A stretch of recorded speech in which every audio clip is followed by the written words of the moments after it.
Basic economics या YouTube चॅनलमध्ये आपले स्वागत आहे.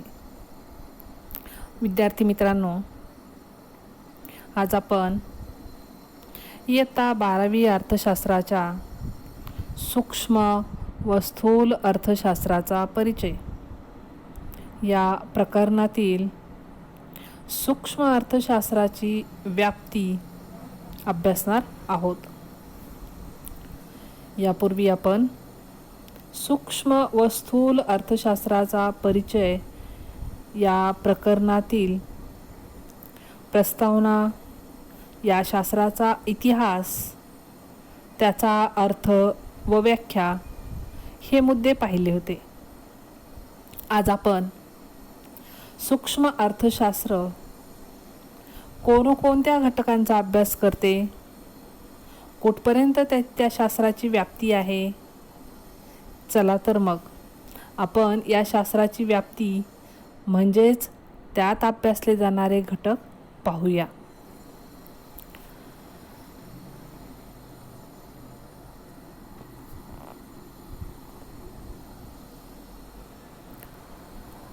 आपणास एक तक्ता दिसत आहे. या तक्त्यामध्ये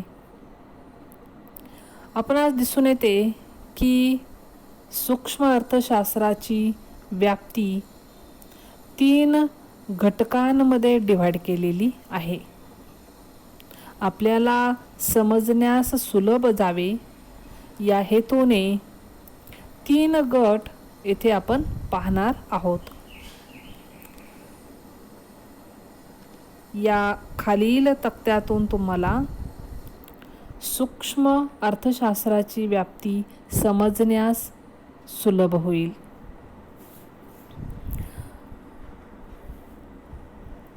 ह्या तक्त्याचे तुम्ही नीट निरीक्षण केले असता तुम्हाला दिसून येईल की यामध्ये 3 घटक जे आहे, तर हे तिन्ही घटक सूक्ष्म अर्थशास्त्राची व्याप्ती तिथपर्यंत आहे असे आपल्याला लक्षात येते. या तक्त्यामध्ये तुम्हाला पहिला घटक दिसेल, वस्तूच्या किंमत निश्चितीचे सिद्धांत. हा त्यातला पहिला घटक आहे. म्हणजे सूक्ष्म अर्थशास्त्रात वस्तू किमतीचे जे सिद्धांत असतील ते यात अभ्यासले जातील. इथपर्यंत या शास्त्राची व्याप्ती आहे असे आपल्याला म्हणता येईल.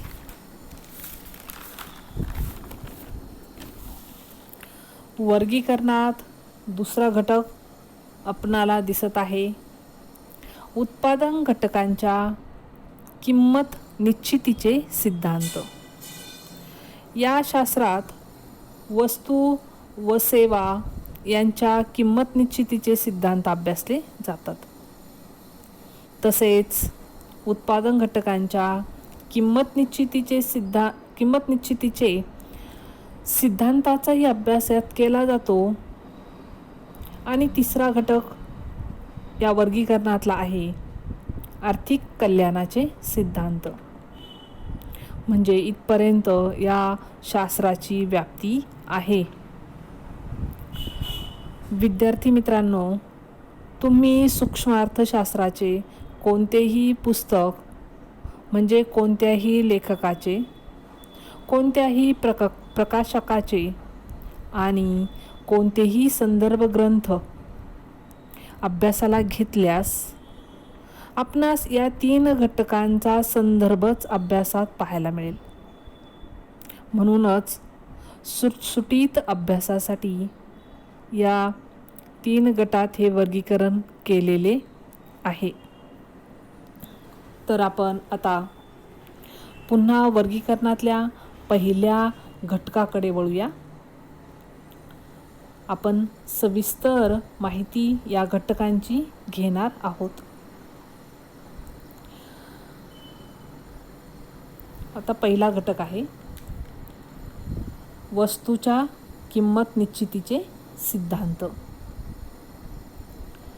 तर कोणत्याही वस्तूची किंवा सेवांची किंमत त्यांच्या मागणी व पुरवठ्यामुळे निश्चित होते.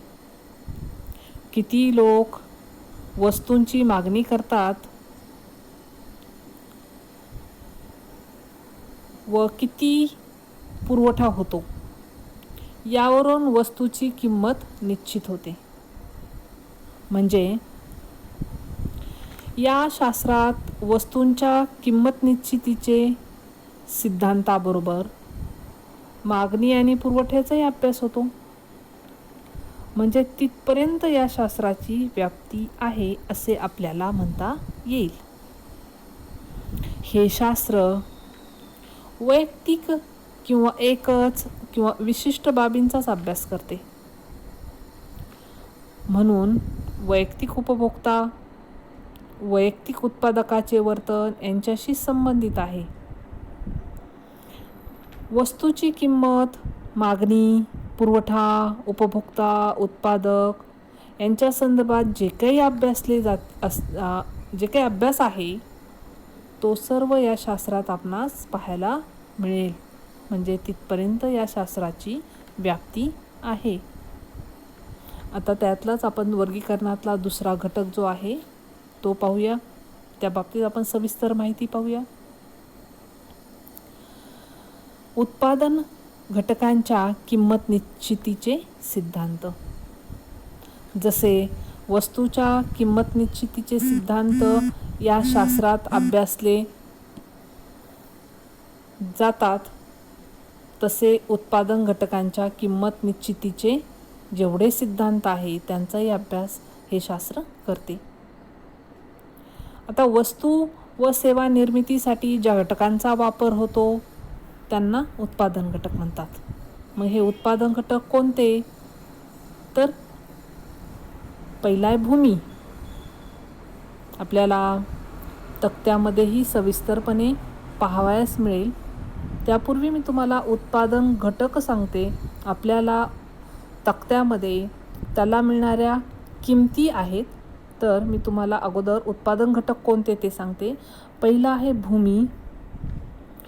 दुसरा जो आहे तर तो घटक आहे श्रम. तिसरा घटक जो आहे तो आहे भांडवल आणि चौथा घटक आहे संयोजक. आता यांना त्यांच्या किमती कशा मिळतात आपण पुन्हा आपल्या तक्त्याकडे वळूया. तर पहिला घटक जो आहे भूमी, मग त्याची जी किंमत ठरते त्याला खंड म्हणतात.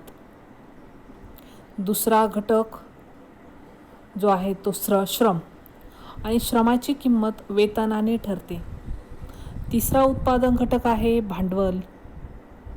भांडवलाची किंमत व्याजात ठरते आणि संयोजकाची किंमत जी आहे ती नफ्यात ठरते.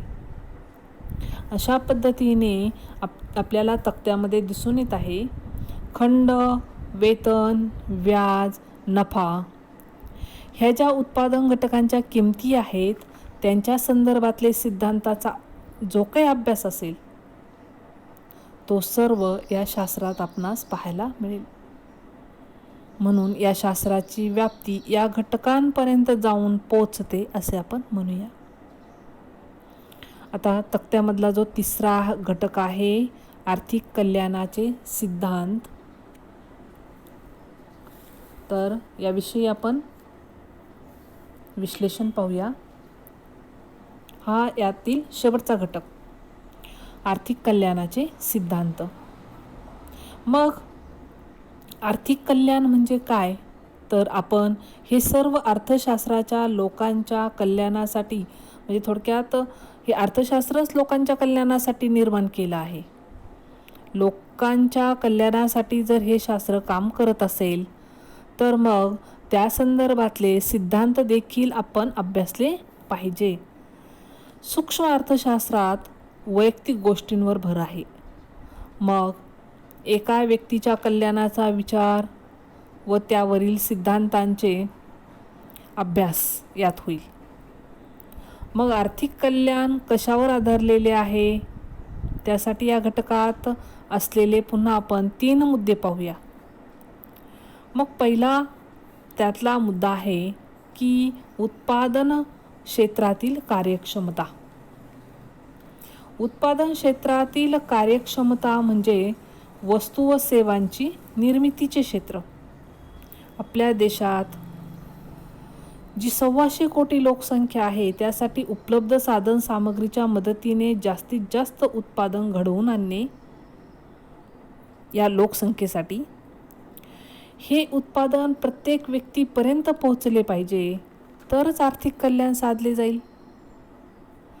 या सर्व गोष्टींचा अभ्यास सूक्ष्म अर्थशास्त्रात केला जातो.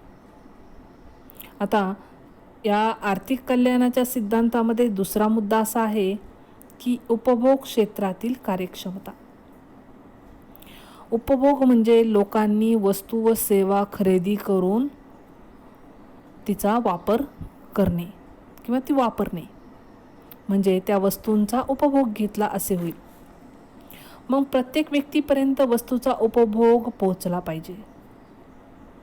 प्रत्येक व्यक्तीचे परिणामी संपूर्ण समाजाचेच जास्तीत जास्त समाधान होईल अशा पद्धतीने उत्पादित वस्तू व सेवांचे लोकांमध्ये वाटप किंवा वितरण होणे आवश्यक आहे. त्या संदर्भातले आर्थिक कल्याणाचे सिद्धांत हा सूक्ष्म अर्थशास्त्राचा अभ्यास विषय आहे, म्हणजे तिथपर्यंत त्या शास्त्राची व्याप्ती पोचलेली आहे. या आर्थिक कल्याणाच्या सिद्धांतामध्ये अजून एक मुद्दा आहे. आपण जे काही महाराष्ट्र राज्य पाठ्यपुस्तक निर्मिती आणि अभ्यासक्रम संशोधन मंडळ हे मंडळाचे जे पुस्तक आहे, तर हे अभ्यासत असाल किंवा ते आपणासमोर असेल किंवा त्यातून तुम्ही अभ्यास करत असाल तर त्यामध्ये सूक्ष्म अर्थशास्त्राच्या व्याप्तीचा तक्ताही दिलेला आहे आणि मीही या व्हिडिओमध्ये तो तुम्हाला सादर केलेला आहे. तर त्यामध्ये अजून आर्थिक कल्याणाचे सिद्धांतामध्ये अजून एक तिसरा मुद्दा आहे. तो कोणता? तर एकूण आर्थिक कार्यक्षमता हा तिसरा मुद्दा आहे त्यातला. फक्त उत्पादन आणि उपभोग या दोनच कार्यक्षमता नाही, तर इतरही अनेक बाबींची गरज असते. त्या गरजाही पूर्ण करून देशातील लोकांचे कल्याण साधता येते, प्रत्येक व्यक्तीचे कल्याण करता येते. या सर्व घटकांचा अभ्यास जो आहे तो सूक्ष्मलक्षी अर्थशास्त्रात करता येतो. इथपर्यंत त्याची व्याप्ती आहे असं आपण म्हणूया.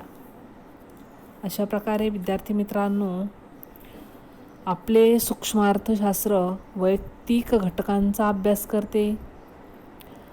त्यामध्ये या सगळ्या गोष्टींचा वैयक्तिक स्वरूपाचा अभ्यास केला जातो. या शाखेत संपूर्ण अर्थव्यवस्थेशी संबंधित समग्र परिणामांचा अभ्यास केला जात नाही. तर तो आपण पुढील जो घटक पाहणार आहोत स्थूल अर्थशास्त्र, त्यात तो अभ्यास केला जातो समग्र अर्थव्यवस्थेचा. सूक्ष्म अर्थशास्त्रात समग्र अर्थव्यवस्थेचा अभ्यास होत नाही, तर येथे वैयक्तिक स्वरूपाचा अभ्यास केला जातो. तर आज आपण या भागामध्ये सूक्ष्म अर्थशास्त्राची व्याप्ती अभ्यासली आहे. यात मी तुम्हाला जो काही तक्ता दाखवलेला आहे, हा तक्ता आपण जर पाठ केला तर तुम्हाला परीक्षेत व्याप्तीवर अतिशय सुंदर उत्तर लिहिता येईल. तुम्ही तो तक्ताच जर पाठ केला तर त्या ठिकाणी तुम्हाला विश्लेषण लिहिणं सोपं जाईल. अगदी हा तक्ता तेथे लिहून खाली थोडक्यात प्रत्येक घटकाची माहिती लिहिली तर उत्तर खूप सुंदर होईल व चांगले मार्क्स मिळण्यासही मदत होईल. चला तर विद्यार्थी मित्रांनो, आपणाला हा घटक चांगला समजला असेल असे मी गृहीत धरते. यानंतरच्या भागात आपण सूक्ष्मलक्षी अर्थशास्त्राची वैशिष्ट्ये पाहूया. धन्यवाद.